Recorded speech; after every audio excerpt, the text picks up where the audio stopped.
आप जानते हो कि इंसान दिन भर में न जाने कितने ही तरह के इमोशंस को अपनी सिचुएशंस या परिस्थितियों के अनुसार महसूस करता ही जाता है, जिसमें से कुछ इमोशंस तो ऐसे भी होते हैं जिनको वह कभी महसूस करना ही नहीं चाहता है, लेकिन फिर भी ना चाहते हुए भी वह एक मशीनी प्रक्रिया के जैसे जाने अनजाने ही इन सब इमोशंस को महसूस करता ही जाता है। और अगर ऐसा किसी के साथ ऑटोमेटिक तरीके से होता ही जाता है तो यहीं से इंसान के लिए बहुत सी मुसीबतों की शुरुआत हो जाती है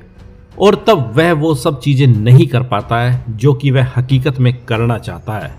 इसलिए आज जानेंगे उन 4 सबसे कीमती इमोशंस के बारे में जिनको अगर आपने अपने फायदे के लिए यूज करना सीख लिया तो आप अनस्टॉपेबल इंसान की तरह फील करेंगे, और साथ ही यह भी जानेंगे कि कैसे आप इनमें से किसी निगेटिव इमोशंस को अवॉइड भी कर सकते हैं। इसलिए अब अगर सबसे पहले कीमती इमोशन की बात करें तो यह हैप्पीनेस या खुशी का ही इमोशन होता है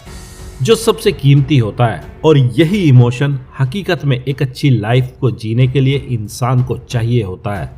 लेकिन बाकी के निगेटिव इमोशंस जब इंसान पर हावी हो जाते हैं तो तब ये सारे निगेटिव इमोशंस मिलकर सबसे पहले इसी खुशी के इमोशन को गायब कर देते हैं, और फिर से इस खुशी वाले इमोशन को पाना थोड़ा मुश्किल सा हो जाता है, लेकिन इम्पॉसिबल बिल्कुल भी नहीं होता है। इसलिए अब अगर इस हैप्पीनेस या खुशी के इमोशन के पैदा होने की बात करें तो जब इंसान अपने ब्राइट फ्यूचर के बारे में सोच रहा होता है या वर्तमान की किसी अच्छी सिचुएशन के बारे में सोच रहा होता है तो तब तुरंत ही यह खुशी का इमोशन हमें महसूस होना शुरू हो जाता है, जिसके कारण हमें साफ पता चल जाता है कि अगर हमें यह हैप्पीनेस का इमोशन हमेशा ही फील करना हो तो हमें लगातार ही पॉजिटिव चीजों के बारे में सोचने का आदी होना पड़ेगा, जिसके अपने ही बहुत बड़े फायदे हैं। जिसमें से सबसे बड़ा फायदा तो यही होता है कि जब हम खुशी के इमोशन को अपनी पॉजिटिव सोच विचार के कारण पैदा कर रहे होते हैं तो बाकी के सभी निगेटिव इमोशंस खो जाते हैं, क्योंकि इंसान एक समय में केवल एक ही तरह का इमोशन फील कर सकता है। जैसे मुस्कुराते वक्त या हंसते वक्त आप खुश होते हैं तो यह हमारी खुशी को ही जाहिर करने का माध्यम होता है, और यहीं से एक बड़ा क्लू भी हमें मिल जाता है कि अगर आप बिना वजह ही मुस्कुराने या हंसने की मुद्रा अपने फेस पर बना ले तो उसके साथ ही जुड़ा यह खुशी का इमोशन भी हमें तुरंत ही फील होने लगता है, जिसको आप चाहे तो ट्राई करके जब चाहे तब देख सकते हैं। और अब अगर इस खुशी या हैप्पीनेस के इमोशन की पावर की बात करें तो यह सबसे पावरफुल और लॉन्ग लास्टिंग रिजल्ट्स हमारे लिए प्रोड्यूस करने वाला होता है, जो हमें उतनी जरूरी पॉजिटिव एनर्जी भी दे देता है जिसके जरिए हम अपनी सेहत को पूरी तरह से सही रख सकते हैं और अपने गोल्स आदि को सही से पूरा कर सकते हैं, क्योंकि हैप्पीनेस का इमोशन ही हमारी सक्सेस का आधार होता है। जबकि वह बात दूसरी है कि हर इंसान के लिए उसकी सक्सेस का पैरामीटर बिल्कुल अलग अलग ही होता है, लेकिन आपका पैरामीटर सक्सेस के लिए चाहे जो भी हो, आप इसको तब तक सही से अचीव नहीं कर सकते हैं जब तक कि आप इस खुशी वाले इमोशन को लगातार फील करने के आदी ही नहीं हो जाते हैं। जबकि कुछ लोग बस यहाँ पर यही गलती कर जाते हैं कि वे अपने हैप्पीनेस या खुशी को भी फ्यूचर पर किसी चीज के लिए दांव पर यह सोच कर लगा देते हैं कि जब उनके पास कोई खास तरह की चीज या अचीवमेंट होगी तो वे तभी पूरी तरह से खुश होंगे, जबकि ऐसा शायद ही किसी के साथ हो पाता है, क्योंकि आपका रिजल्ट या आपका अंतिम परिणाम तभी आपको खुशी दे सकता है जब आपके कामों की शुरुआत भी इसी खुशी के इमोशन के साथ हुई हो, और अचीवमेंट के रास्ते में भी आपने इसी खुशी के इमोशन को ज्यादा समय के लिए यूज किया हो। और यह प्रकृति की कड़वी सच्चाई भी है जिसको आप जितना जल्दी समझ जाए उतना ही अच्छा है, वरना आपको एक ना एक दिन तो यह बात खुद समझ आ ही जाएगी। और अब अगर दूसरे कीमती इमोशन की बात करें तो यह एंगर या गुस्सा ही होता है, जिसके अपने फायदे और नुकसान दोनों ही हैं। और इसका फायदा तभी है जब आपको अपने गुस्से का भी सही से यूज करना आता हो, क्योंकि गुस्सा इंसान को तभी आता है जब उसकी किसी तरह की इच्छा पूर्ति में कोई रुकावट आ रही हो, और वजह चाहे कुछ भी हो सकती है, क्योंकि इसके लिए कोई दूसरा इंसान भी जिम्मेवार हो सकता है या आपकी परिस्थितियां या आप खुद भी इसके लिए जिम्मेवार हो सकते हैं। लेकिन अगर आपको अपने गुस्से को सही से यूज करना आता है तो आप दूसरों की कही गई बातों से या करे गए कामों से गुस्सा करने के बजाय वो काम करना पसंद करेंगे जिससे आपका ही कोई काम बनता हो, क्योंकि गुस्सा भी एक तरह का फोर्स बॉडी और माइंड को देने वाला इमोशन होता है। और अगर कोई इसका पॉजिटिव यूज करे तो वह अपने कामों को विपरीत परिस्थितियों में भी पूरे फोकस के साथ करने में कामयाब हो सकता है। लेकिन अगर कोई गुस्से को अपना नेचर ही बना लेता है तो तब यह गुस्सा ही बॉडी में कई तरह की परेशानियों का कारण तो बनता ही है, साथ ही इंसान की सोचने समझने की क्षमता को भी बहुत ही ज्यादा कम कर देता है। क्योंकि गुस्से में इंसान केवल एक ही चीज को लेकर बार बार सोचकर निगेटिव विचारों से ग्रस्त हो जाता है, जबकि हैप्पीनेस या खुशी का इमोशन इंसान को बड़ा सोचने पर मजबूर करता है। और अब अगर तीसरे बड़े इमोशन फियर या डर की बात करें, तो इस इमोशन के भी अपने बड़े फायदे और नुकसान हैं। जैसे अगर इस डर वाले इमोशन के फायदे की बात करें, तो जब किसी को किसी बात से डर लगता है तो जाहिर सी बात है वह किसी चीज को लेकर निगेटिव ही सोच रहा होता है, तभी उसको डर महसूस होता है। लेकिन यह डर उसको कुछ समय के लिए इतना फोकस्ड भी कर देता है कि उसको किसी निगेटिव सिचुएशन का सॉल्यूशन खोजने के लिए भी मजबूर करता है, जो इंसान की तरक्की में सहायता ही करता है। जैसे अगर किसी स्टूडेंट को एग्जाम में फेल होने का डर हो, तो यही डर उसकी ताकत भी बन सकता है, जिसके चलते वह उन कामों को करने लगता है जिससे वह फेल होने से बच सके, और यही डर उसको पढ़ाई में फोकस करा सकता है। लेकिन अगर कोई इंसान अपने डर को खुद पर ही पूरी तरह से हावी होने देता है, तो तब यही डर इंसान की जिंदगी भी तबाह करने के लिए जरूरत से ज्यादा काफी होता है। क्योंकि जब डर का इमोशन किसी पर पूरी तरह से हावी हो जाता है, तो तब इसके परिणाम बहुत ही ज्यादा घातक सिद्ध होते हैं।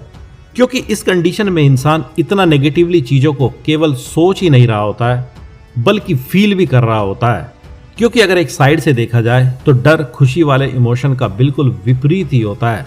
मतलब यही कि ये दोनों इमोशन लगभग एक सिक्के के ही दो पहलू के जैसे होते हैं। जैसे अगर आप खुश हैं तो इसका मतलब साफ ही है कि आप डर से दूर हैं, और अगर आप किसी चीज को लेकर डरे हैं तो आप खुशी से बहुत दूर हैं। इसलिए अगर आपको अपने डर का भी पॉजिटिव यूज करना हो, तो आपको अपने डर को, चाहे वो किसी भी चीज को लेकर क्यों ना हो, उसको सिर्फ एक बार फील करने की तो जरूरत है, जिससे आप जो बुरे से बुरा हो सकता है उसका भी टाइम से पहले ही अनुमान लगा सके।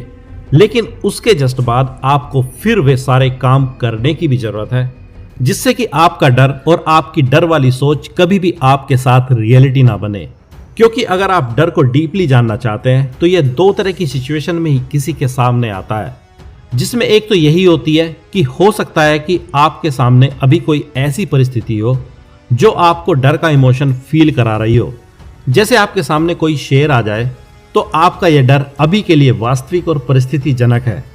जिसका सॉल्यूशन भी इंसान तुरंत ही निकाल पाने में ज्यादातर कामयाब ही रहता है। लेकिन अगर दूसरी परिस्थिति की बात करें, तो यह डर विचारों के लेवल पर किसी को परेशान करता है, जिसमें कोई इंसान किसी डरावनी परिस्थिति का भविष्य में अपने साथ घटित होने की लगातार कल्पना करता जाता है, और यह कल्पना उसकी इतनी बार जाने अनजाने ही हो जाती है कि उसको एक टाइम तो विश्वास भी आने लगता है कि शायद यह उसके साथ होकर ही रहेगा। तभी उसके मन में इस तरह के ख्याल या कल्पनाएं बार बार आ रही हैं। जबकि अगर आप इसके भी डीप में जाएंगे, तो आप पाएंगे कि जब भी कोई इंसान किसी भी तरह के ख्याल या कल्पना को अपने इमोशंस के साथ फील कर लेता है, तो वह एक बार में ही इतनी रियल लगने लगती है कि जैसे मानो वह आपके साथ घटित ही हो चुकी हो या घटित होने वाली हो। जबकि यह आपकी खुद की इमेजिनेशन या खुद से क्रिएट की गई विचारों की सीरीज ही होती है, जिसको आप चाहे तो जब मर्जी बदल भी सकते हैं। और इसको बदलने के लिए बस आपको अपने डर के अपोजिट वाली सिचुएशन की कल्पना ही करनी होती है, जिसमें आप जानबूझकर उस सिचुएशन के बारे में इमेजिन करते हैं जो आपके डर वाली सिचुएशन के बिल्कुल विपरीत और आपकी मनचाही होती है। और अगर आप ऐसा कर पाए, तो आप पाएंगे कि अब आपके पास दो चॉइस होंगी कि आप या तो अपनी डर वाली कल्पना को सच माने, या जो आपने डर के विपरीत कल्पना की है उसको सच माने। और यहाँ पर चॉइस आपकी ही होती है, क्योंकि जब आप किसी डर को पैदा कर सकते हैं, तो आप उस डर को खत्म भी कर सकते हैं और उसकी जगह अपनी मनचाही चीजों को भी क्रिएट कर सकते हैं। और ये सारा काम आपको माइंड की ही जमीन पर विचारों और कल्पनाओं के लेवल पर ही तो करना होता है, जिसको अगर आप एक बार करना सीख गए, तो तब आप अपने डर का भी पॉजिटिव यूज करने वाले इंसान बन जाएंगे। और अब अगर अगले कीमती इमोशन की बात करें, तो यह सैडनेस या दुख ही होता है, जो ना चाहते हुए भी बार बार इंसान को अपनी बाहों में समाने के लिए जैसे तैयार ही बैठा होता है, जबकि इंसान इससे हमेशा ही दूर भागता रहता है। लेकिन आपको जानकर हैरानी होगी कि दुख भी इंसान को अपने अंदर बहुत से करेक्शंस तुरंत ही करने की जरूरत को महसूस कराता है या अर्जेंसी क्रिएट करता है। क्योंकि इस दुनिया में कोई भी चीज बिना कारण ही घटित नहीं होती है, तो दुख भी बिना किसी कारण के ही किसी को नहीं मिल सकता है। लेकिन वह बात दूसरी है, जब इंसान खुद की जिम्मेदारी को भी दूसरों पर टाल देता है, तो उसको सेम वैसे ही दुख जब तक महसूस होते ही रहते हैं जब तक वह उससे वह जरूरी लेसन सीख ही नहीं लेता है जो वह दुख उसको सिखाना चाहता है, और अपने अंदर अपनी सोच समझ के लेवल पर करेक्शन ही नहीं कर लेता है। इसलिए अगर आपको भी किसी प्रकार की सैडनेस या दुख परेशान करता है तो उसके पीछे जरूरी कुछ कारण छिपे होंगे, तो कुछ सीख और समझ भी आपके लिए छिपी होगी, जिसको समझना या सीखना आपके लिए अभी के समय के हिसाब से बहुत ही ज्यादा जरूरी है, क्योंकि उसके बाद ही आपके लिए नए रास्ते बहुत सी चीजों के लिए ओपन होंगे। और अगर आप इस तरह से अपने दुख या सैडनेस को एक तरह की नई सीख और अपॉर्चुनिटी की तरह लेते हैं